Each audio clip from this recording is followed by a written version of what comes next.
Hello guys, welcome to our vlog. और स्वागत है आपका मेरे व्लॉग में। और आई होप आप लोग अच्छे होंगे। तो चलिए शुरू करते हैं आज का व्लॉग। और आज के व्लॉग में ना मैं थोड़ा सा अपनी बालकनी में ना पौधों को आगे करूँगी, क्योंकि अब ना आंगन में बहुत ज़्यादा धूप आ रही है। तो पौधों को अब थोड़ी केयर चाहिए, उनको थोड़ी छाया की ज़रूरत है। तो मैं उनको बालकनी में शिफ्ट करने जा रही हूँ। तो चलिए लेट्स स्टार्ट द वीडियो। तो गाइस, सबसे पहले तो मैं गमलों को ना एक बार पोंछ लूँगी इस कपड़े से, क्योंकि उस पे ना पानी की वो छींटे पड़ जाते हैं। और अभी तो थोड़े दिनों पहले बारिश भी हुई थी, तो वो छींटे उस पे पड़ गए हैं। तो पहले मैं हल्का सा इनको पोंछ लूँगी, और फिर उसके बाद जिन पौधों को ना छाया चाहिए उन्हीं को आगे शिफ्ट करूँगी। और कुछ तो आंगन में शेड लगा है, तो कुछ पौधों को यहीं छोड़ दूँगी, क्योंकि फिर बहुत ज़्यादा अगर पौधे रख देने से ना क्या होता है, आगे ना साफ़ सफाई करने में दिक्कत होती है। तो इसीलिए सबसे पहले मैं इनको झाड़ ले रही हूँ। और जैसे पौधे भी ना गाइस इंसानों जैसे ही हैं, उनकी भी केयर करनी पड़ती है। मौसम के हिसाब से कितना पानी देना है, कितना नहीं, तो ये सब थोड़ा ध्यान रखना पड़ता है। वैसे तो हमारे यहाँ सभी को पौधों से लगाव है, और मुझे लगता है सभी को पौधों से लगाव होता है, और होना भी चाहिए। यही तो हमें प्रकृति से जुड़े रहना बहुत ज़रूरी है। तो ये मेरे पौधे ना हर तरह के ही हैं, सारे मिक्स पौधे हैं। जो भी मुझे पौधे कहीं भी जाती हूँ मैं नर्सरी में अच्छे लगते हैं ना, वो मैं ले आती हूँ। ये देखिए बोगनवेला का मैंने पौधा लाया है। तो इसको बड़े गमले में लगाया, मैंने पेंट कर दिया था। इस गमले का ना रंग उड़ गया था धूप की वजह से, तो फिर ये निकल रहा है। अब मैं ना स्प्रे पेंट लाई हूँ, किसी दिन इन सबको ना स्प्रे पेंट करूँगी जो पौधे ख़राब हो रहे हैं। तो ये सब जैसे पहले पोंछ लूँगी, फिर उसके हिसाब से मतलब किन पौधों को आगे रखना है और किन पौधों को यहीं आंगन में रखना है, वो उस हिसाब से मैं करूँगी। तो ऐसे धीरे धीरे मतलब कभी ना कभी जैसे कोई ना कोई काम एक्स्ट्रा करते रहने से ना काम भी समेटा जाता है, और केयर भी इनकी थोड़ी सी तो करनी ही पड़ती है। जैसे ठंडियों में ठंड से बचाना होता है। तो ये मेरे पास ना ये जो ग्रास मैट्स हैं, ये मेरे पास पड़ी हुई थी, तो मैंने उनको पतला पतला काट लिया है। कार में लगी हुई थी ये मैट्स, तो कार की जब मैट बदली गई ना, तो वहाँ से मैं ले आई। और इनको ना पौधों के नीचे रखने से क्या होता है ना, कि जैसे जब साफ सफाई करनी है ना, तो बस मैट को आप खिसका दीजिए और सही से झाड़ू पोछा लग जाता है। तो इसीलिए मैं इन मैट्स पे एक किनारे से रख ले रही हूँ, क्योंकि यहीं पे किट्टू स्पॉटी भी सोते हैं रात में, तो मतलब उनको भी दिक्कत ना हो। और बहुत ज़्यादा पौधे रख दूँगी ना, तो फिर दिक्कत हो जाती है किट्टू स्पॉटी को भी, और साफ़ सफाई करने में भी। और ये ना मैंने ड्रिल करवा रखा था दीवार में। मैं सोची थी कुछ प्लांटर्स को ना इसी पे ऊपर, मेरे पास प्लाई का टुकड़ा पड़ा हुआ था, तो उसी में मैंने ड्रिल करके इसको करवा लिया है। तो आज मैं कल कील मंगाई थी, तो उससे मैं इसको फिक्स कर लूँगी। तो ये ना इस पे प्लांट्स रखने के लिए एक और है, लेकिन उसके लिए ना वो एल शेप का जो हुक होता है ना, वो मिल नहीं रहा है। तो एक ऊपर भी आप लोग देख रहे होंगे कि 2 छेद हैं, उसमें भी एक और फिक्स करना है। तो फिलहाल तो मैं इसी प्लाईवुड को यहाँ पे फिक्स करके और पौधे रख दूँगी। तो थोड़ा सा थोड़ी थोड़ी क्रिएटिविटी करने से ही ना चीज़ें अच्छी लगने लगती हैं। थोड़ा चेंज करते रहने से ना अच्छा लगता है। एक ही जगह रहते करते करते मतलब एक ही चीज़ देखते देखते मन भी बोर हो जाता है। तो मेरी आदत है थोड़ी बहुत चेंजेस मैं करती रहती हूँ, जैसे सोफ़े इधर उधर करना, सभी करना, तो थोड़ा नयापन सा आ जाता है। तो ये देखिए मेरा फिक्स हो गया है। अब मैं इस पे जो छोटे छोटे प्लांटर्स हैं ना, वो इस पे रख दूंगी, जैसे सकलेंट और कुछ एक आध वो हैं, स्नेक प्लांट है, मनी प्लांट है, वो मैं इस पे रख दूंगी। तो सुंदर भी लगेगा और थोड़ी नीचे स्पेस भी हो जाएगी।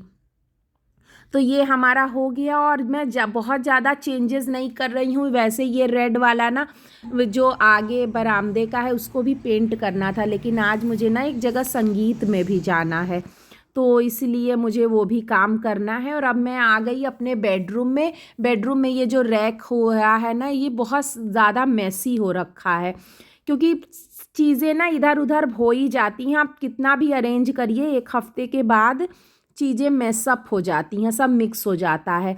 तो इसीलिए मैं इसको सोची कि थोड़ा मतलब एक दिन में मेरी आदत नहीं है सब एक ही दिन करने की, तो मैं थोड़ा थोड़ा पोर्शन लेके चलती हूँ कि आज ये कर लिए, कभी किसी और दिन ये कर लिए। तो क्योंकि हम लोग रोबोट या मशीन तो हैं नहीं कि नहीं ये काम करना ही करना है। और ये देखिए कितने दिनों से घड़ी के पीछे ना बच्चों के जो कॉपी किताब पे कवर चढ़ाने वाले होते हैं ना, वो पूरा रोल पड़ा हुआ था। तो और वो हम लोग भूल भी गए थे। तो ये देखिए सफाई के दौरान ये भी मिल गया, मुझे लग रहा है ये लास्ट ईयर का ही है। और यहाँ मैं रख दी थी और फिर भूल भी गई हूँ। तो इसी तरह से जैसे साफ़ सफाई करते रहिए ना तो पता भी चलता है और थोड़ी क्लीनिंग भी हो जाती है। वैसे तो आजकल अभी खिड़कियां बंद ही रहती हैं तो ज़्यादा डस्ट नहीं आता है। गर्मियों में ना जब खिड़कियां खुली रहती हैं ना तो बहुत ज़्यादा डस्ट आता है। और ये है ना गाइस, जैसे छोटी मोटी चीज़ें हम लोग ऐसे ही धीरे धीरे, एक दिन में अगर आप पूरा घर या 2-3 कमरे लेके बैठेंगे ना तो बहुत ज़्यादा थकान भी हो जाती है। और ऐसा तो है नहीं कि बस हमें साफ़ सफाई ही करनी है, उसके साथ साथ हमें खाना पीना भी सब देखना होता है।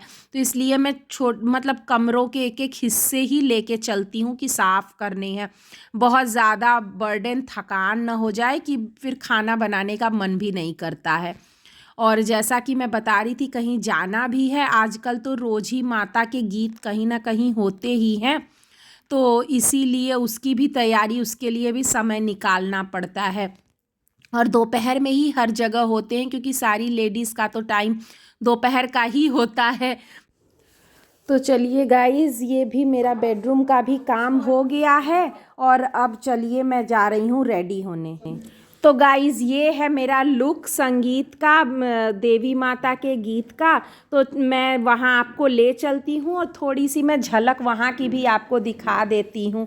तो चलिए चलते हैं, आपको वहाँ ले चलते हैं।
तो गाइज़ आज के व्लॉग में इतना ही। और अगर आपको वीडियो अच्छी लगी हो तो प्लीज़ एक लाइक कर दीजिएगा। और अगर आपके कोई भी सजेशंस या कोई भी कमेंट्स होंगे तो उसको कमेंट करिएगा। और हाँ, अगर वीडियो पे आप लोग नए हैं, चैनल पे मेरे नए हैं, तो please subscribe to my channel.